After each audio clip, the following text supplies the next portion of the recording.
All right. So, it's June. It's E3 time. And while E3 got canceled this year, a number of publishers have been doing their big reveals on games and new releases. We've seen stuff from Microsoft and other third parties. I don't know if Sony's done one. Admittedly, I haven't really haven't followed too much, and I think everyone's hotly anticipating a Nintendo Direct. And they came out and they said, hey, here's a third party specific mini one. Yeah, this is good, right? Right. And I watched it. I didn't get to watch it live. Steph and I wanted to watch it together, and Steph had to go to work, so we watched it a little later. And how are y'all feeling about the announcements? I'm gonna go and skim through this video and just talk about like my thoughts on each of the games. This is Monster Hunter. I have not played any Monster Hunter at all, but the Monster Hunter Rise in particular has done amazingly well on Switch and on other platforms, and we're getting even more content. And I love there's a part at the end where they show the roadmap. And like, just as someone who hasn't played the games and doesn't really know what the significance are, I love this chart right here where they specifically name the monsters and then rare species and then this third one right here, winter, it's just several monsters. Again, for anyone that does play Monster Hunter, I hope this is this is a lot to look forward to in the coming months. I probably still am not playing Monster Hunter, and maybe that's my miss. You're so excited for Sunbreak? Awesome. I'm happy for you. We also got a reveal for Nier Automata. Is this like this is the one that's been ported a billion times, right? With 2B, I'm gonna mess up the names.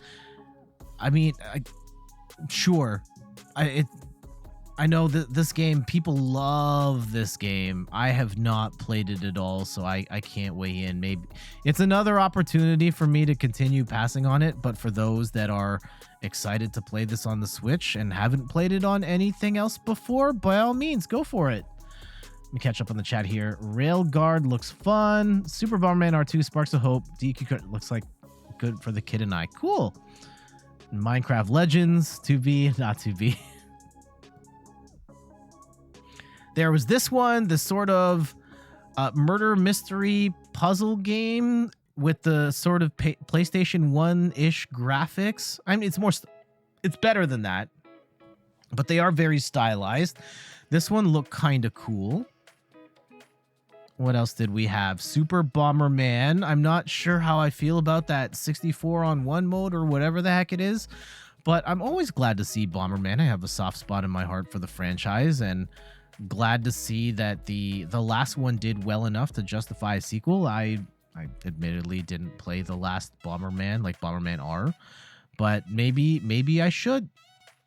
Maybe I should in anticipation of this new one with the sort of tower defense thing going on too. What do we also have? Mega Man Battle Network. I missed this entire series when this hit on the GBA. Despite my love of Mega Man, I think the sort of the battle system looked a little weird to me, and I wasn't into turn-based games at the time. But now that it's here, there's all 10, or there's at least 10 of them. I don't know if it's all 10, but it is a lot of Mega Man Battle Network to have in one package. So pretty sick to have all of that there. There's a new Pac-Man game. I've never seen this before, though I don't think it's a new game either. Yeah, sure. Maybe not necessarily the stunning third-party title we were all hoping for, but okay. This one caught my eye. This is Blanc. It's a sort of black and white, super stylized game, co-op with like the deer and the wolf that have to work together.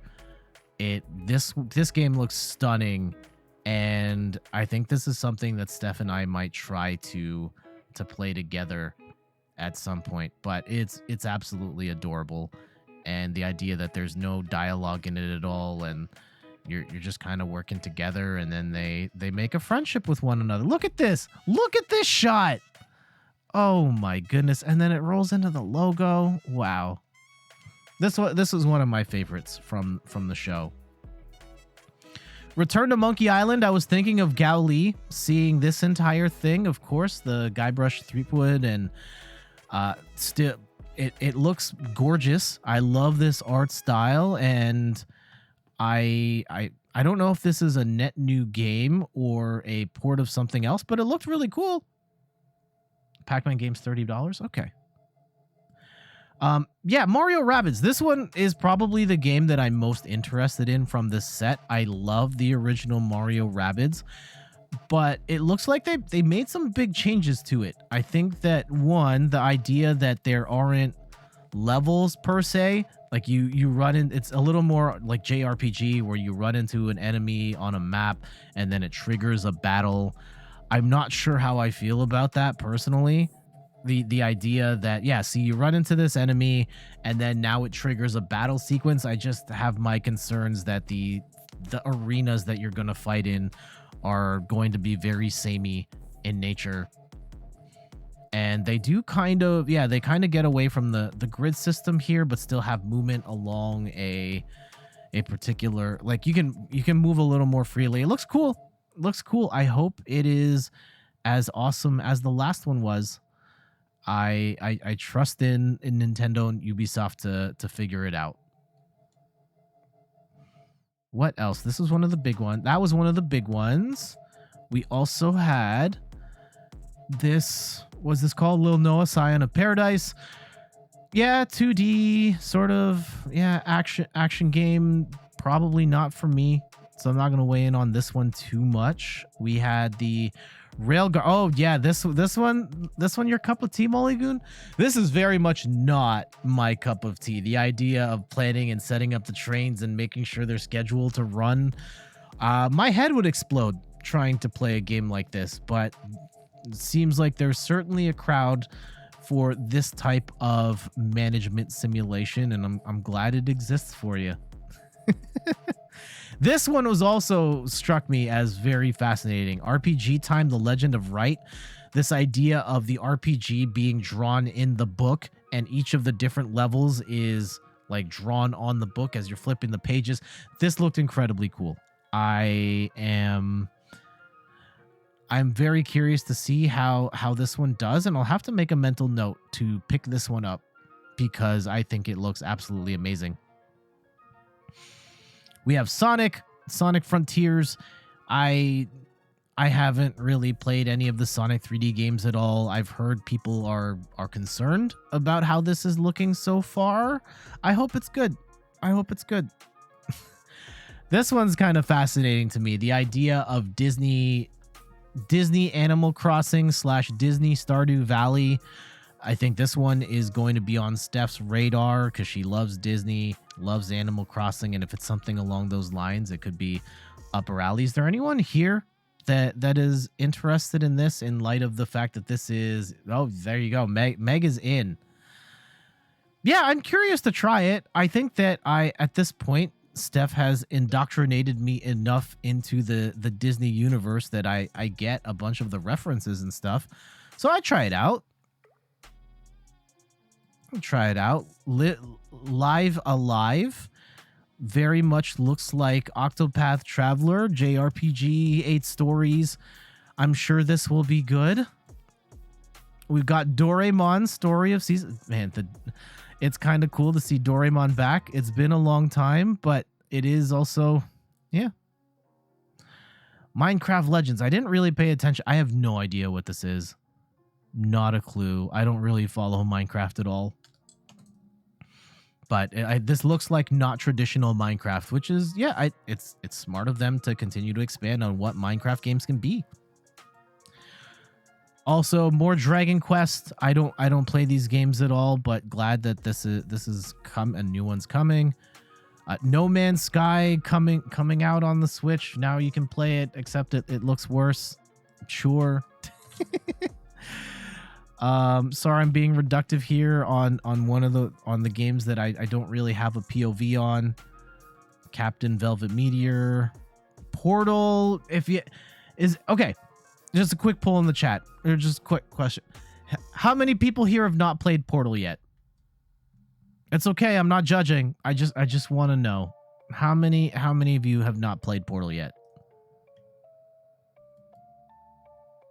If you have not, it's not to Meg. It's fine. I'm not judging, and I understand that this isn't first person games are not everyone's cup of tea. Athena, you haven't either. Okay. I will say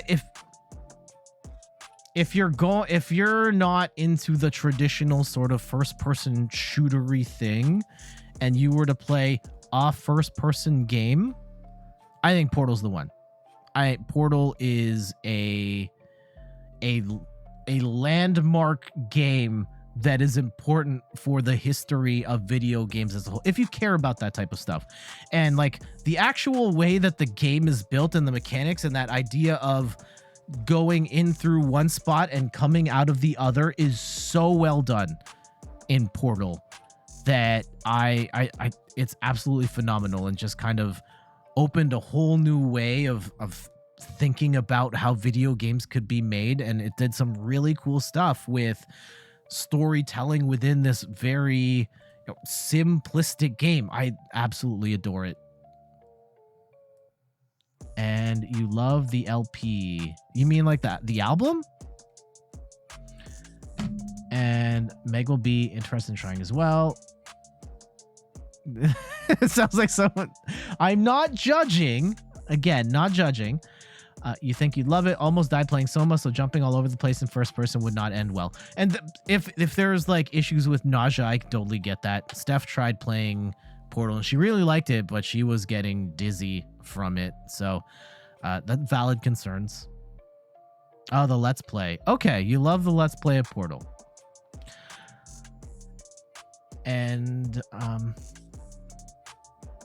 yeah, and also like Portal is real. The first Portal anyway is really short. It is a game that you can beat in what? I mean, there's probably speed runs of people being in a couple of minutes, but it's something you can beat in like 2-3 hours, and it is something you will not forget once you go through it. And then yeah, the big reveal. I'm sure there are people in the chat that are very excited for this, despite the fact that the people that are excited for this probably have already played at least some of these games. But Persona 3, 4, and 5 finally coming to the Nintendo Switch.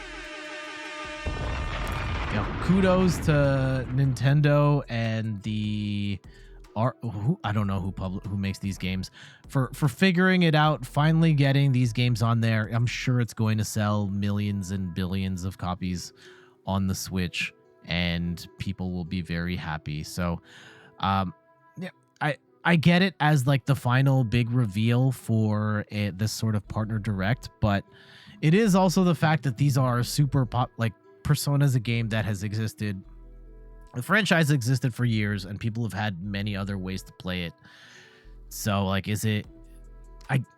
I guess, yeah, it is. But when your big announcement is, hey, we finally got the big game too, it does feel like a little deflating. But overall, it's fine. There'll be a couple of games I enjoy, but I don't think this one was for me, especially when the big reveal was the Persona series. I'm not a JRPG guy at all, so... I'll probably continue to pass on those. I'm most excited for the Mario Rabbids, for Blanc, that RPG with the storybook one, and yeah, that's kind of it for me for now. I'm still kind of holding out for whenever Nintendo puts out the real direct. Come on, Nintendo, please give us the real direct. We know you have it. Just tell us. We need to know more. Tell us about Splatoon. Tell us about the new Zelda game. Tell us about the next Switch. Tell us about Metroid Prime 4. Like, we gotta know. We gotta know.